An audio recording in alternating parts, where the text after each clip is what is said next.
Symbol और no symbol Congress का मुझे नहीं लगता कि बहुत ज़्यादा कोई इम्पैक्ट इस निगम चुनाव में होने वाला है। जननायक जनता पार्टी का ये डेब्यू चुनाव है फरीदाबाद के अंदर, और इस डेब्यू चुनाव में जननायक जनता पार्टी के जो चुने हुए प्रतिनिधि आएंगे वो अपना एक विजन डॉक्यूमेंट और एक रोड मैप लेके आएंगे, और उनके ऊपर इस 5 साल में हम लोग बीड़ा उठा के इसका काम करेंगे। आपसी गुटबाजी में फंसे होने के बाद और आप ये सोचे कि हम जनता को एक अच्छी लीडरशिप दे देंगे, कोई भी आम आदमी पार्टी का व्यक्ति अगर ये कहे कि फरीदाबाद के लिए हमारा ये प्लान है, तो मुझे नहीं लगता कोई पब्लिक डोमेन में कुछ सुनने में भी आता है। कांग्रेस आज एक ऐसे हाशिए पे है जहां वो अपनी क्रेडिबिलिटी लोगों के बीच में खो चुकी है। इतना बड़ा मैंडेट पंजाब में आम आदमी पार्टी को मिला, और जो ये बाई इलेक्शन हुआ लोकसभा का, तो 5-6 महीने में ऐसा क्या हुआ कि इतने बड़े मैंडेट से रिवर्स होके मुख्यमंत्री की सीट आम आदमी पार्टी हार गई। नमस्कार फरीदाबाद, चुनाव बस होने को हैं और हमारे साथ हैं जननायक जनता पार्टी के युवा नेता, युवा मोर्चा के जिलाध्यक्ष नलिन हुड्डा। बात करेंगे उनके साथ।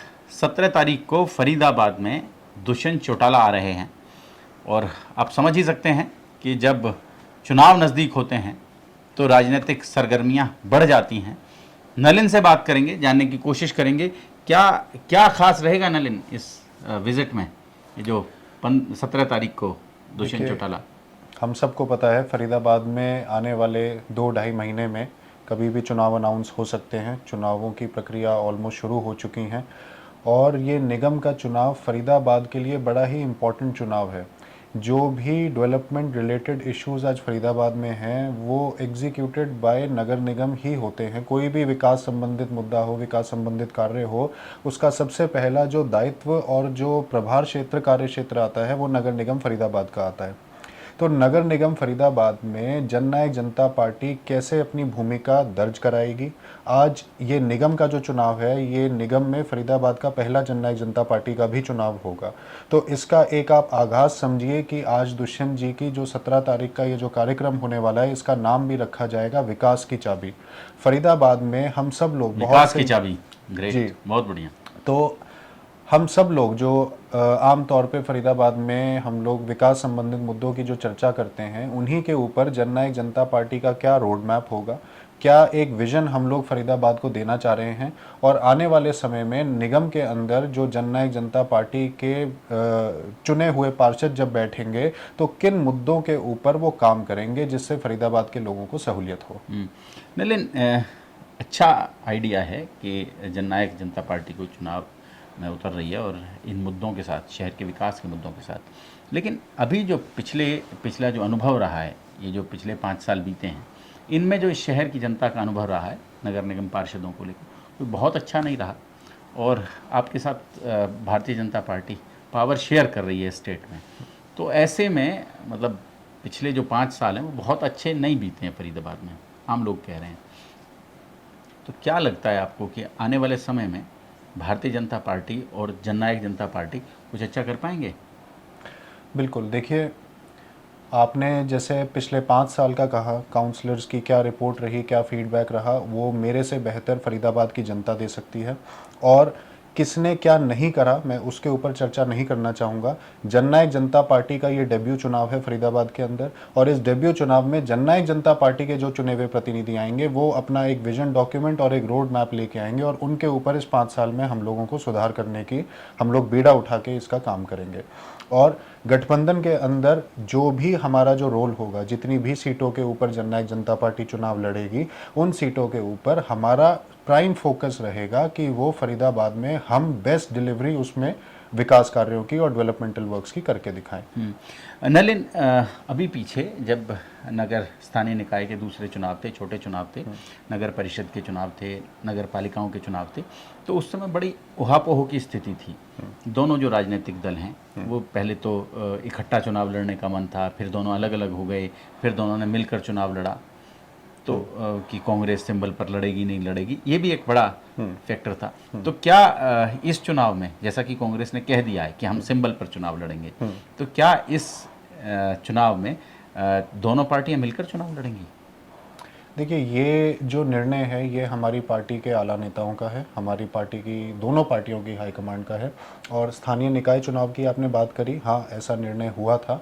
और मुझे लगता है कि शायद जब भारतीय जनता पार्टी के नेताओं ने बैठ के जब आकलन किया होगा तो उन्हें शायद लगा होगा कि हमें जेजेपी की ज़रूरत स्वाभाविक तौर पे होगी, और फिर दोबारा से चंद ही दिनों के अंदर उस फैसले को वापस लिया गया और जेजेपी के साथ एक संयुक्त प्रेस कॉन्फ्रेंस करके और गठबंधन अनाउंस किया गया। रही बात जो आपने कांग्रेस की बताई, कांग्रेस आज एक ऐसे हाशिए पे है जहां वो अपनी क्रेडिबिलिटी लोगों के बीच में खो चुकी है। सिंबल और नो सिंबल कांग्रेस का मुझे नहीं लगता कि बहुत ज़्यादा कोई इम्पैक्ट इस निगम चुनाव में होने वाला है, क्योंकि कहीं पर भी आप देखिए कांग्रेस बैकफुट पे नज़र आएगी। एक ऑपोजिशन की भूमिका भी आज आप कांग्रेस पार्टी से उम्मीद नहीं लगा सकते कि वो एक अच्छी ऑपोजिशन भी बन पाएगी। वही पुरानी सोच, वही पुराने तरीके, कोई सॉल्यूशन नहीं, कोई रोड मैप नहीं, कोई लीडरशिप नहीं, सिर्फ आपसी गुटबाजी में फंसे होने के बाद और आप ये सोचे कि हम जनता को एक अच्छी लीडरशिप दे देंगे। तो जब पार्टी के अंदर ही लीडरशिप अभी तक इस्टेब्लिश नहीं हो पाई है तो आप लोगों को लीडरशिप किस तरीके से देंगे? तो उसका मुझे नहीं लगता कि कोई औचित्य है। और 2.5 साल अभी बचे हैं, सरकार बड़ी मजबूती से चल रही है। जननायक जनता पार्टी, भारतीय जनता पार्टी, जो भी चुने हुए अब जो नए पार्षद आएंगे वो बड़ी मजबूती से काम करेंगे नगर निगम में। नलिन, इसके साथ जो चीज़ें जुड़ती हैं वो 45 पर तैयारी कर रहे हैं या कुछ चुनिंदा सीटों पर तैयारी कर रहे हैं? यूथ विंग आप देखते हैं। देखिए, ये पार्टी के शीर्ष नेताओं का काम है, मैं उस पर टिप्पणी करूँगा तो वो मेरे कार्य क्षेत्र से बाहर का मामला है।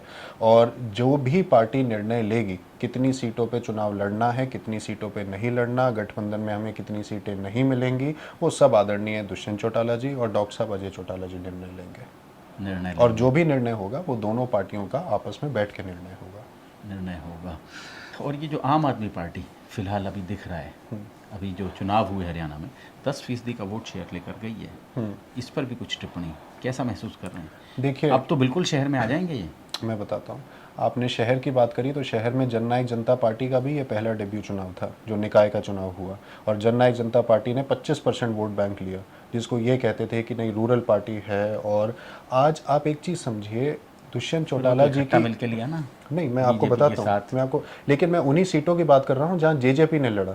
अब आज अगर आप आकलन बीजेपी की सीटों का करेंगे तो शायद वहाँ पर भी जेजेपी का वोट बैंक होगा जो वो एडिशन होके और उनको मिला है। दोनों ने इकट्ठे मिलकर तो लड़ा, ये इकट्ठे मिलकर लड़ा। लेकिन मैं 25% जिस वोट बैंक की बात कर रहा हूँ वो सिर्फ उन सीटों की बात कर रहा हूँ जहाँ पर जेजेपी ने अपने चुनाव चिन्ह पे कैंडिडेट को उतारा था, नॉट ऑन बीजेपी सीट्स। तो ये मामला था उसका। जहाँ तक आम आदमी पार्टी की आपने बात बताई, अभी पंजाब के लोकसभा चुनाव का क्या हुआ आपने देखा, किस तरीके से एक फुल फ्लेज स्टेट जब उस पार्टी के हाथ में, लोकसभा तो आम आदमी पार्टी दिल्ली में भी हार जाती है, 7 सीटें हार जाती है, लेकिन उसके बाद जैसे ही विधानसभा का चुनाव, नहीं, फर्क है।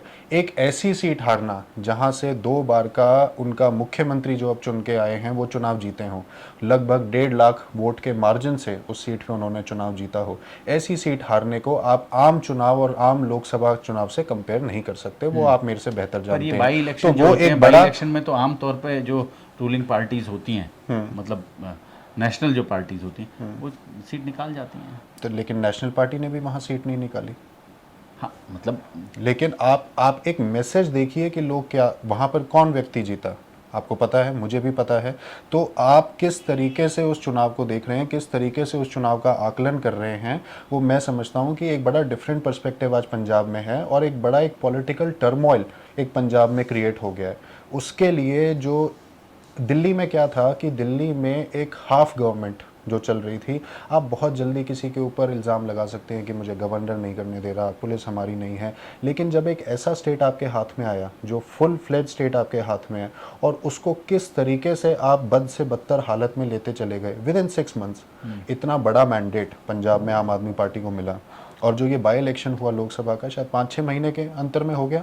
तो 5-6 महीने में ऐसा क्या हुआ कि इतने बड़े मैंडेट से रिवर्स होके मुख्यमंत्री की सीट आम आदमी पार्टी हार गई। तो ये बड़े सोच विचार करने की चीज़ें हैं। और मैं समझता हूँ कि फरीदाबाद में अभी ना तो काडर है, ना कोई एक अच्छा कोई वोट बैंक है, ना कोई विजन है, ना कोई प्लान है। आज कोई भी आम आदमी पार्टी का व्यक्ति अगर ये कहे कि फरीदाबाद के लिए हमारा ये प्लान है, तो मुझे नहीं लगता कहीं पब्लिक डोमेन पे कुछ सुनने में भी आता है। तो पर जेजेपी एक प्लान के साथ ये बिल्कुल चुनाव लड़ना ये चाहती है, एक 17 तारीख मैनिफेस्टो के को साथ। विकास की चाबी जो हमारा कार्यक्रम है वो वाकई फरीदाबाद के हाथ में, फरीदाबाद की जनता के हाथ में हम लोग विकास की चाबी देना चाहते हैं। और वो चाबी क्या क्या काम करेगी वो हमारे नेता आदरणीय उप मुख्यमंत्री दुष्यंत चौटाला जी 17 तारीख को बताएंगे। नलिन, हमारे साथ बातचीत करने के लिए, हमें समय देने के लिए बहुत बहुत धन्यवाद। धन्यवाद सौरभ जी, थैंक यू।